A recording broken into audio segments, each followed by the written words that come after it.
Hey guys, this is a video update on this Blavor power bank. This one has 65 watts and 30,000 milliamp hours, so it works pretty good. I've been using this for some time. You see here, there's a display, so basically you can just press a button and you can check how much charges you have, right?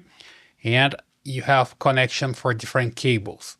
So let's say for example, when I use a regular cable, you just come here and connect to this output with 40 watts. There's an input and output with 65 watts. This is for USB-C and USB-A here. And then another one for 10 watts USB-C as well. And output with 40 watts for USB-A, right? And you can also use the cables. So basically here you have a lightning cable and a USB-C.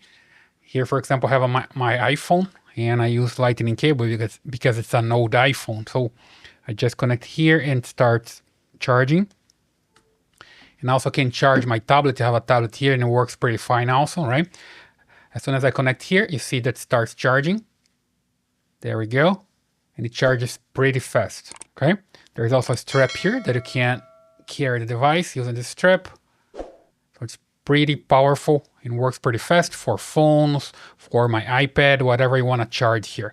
So it's pretty good. I've been using this for some time. I still recommend that you can get yours on Amazon.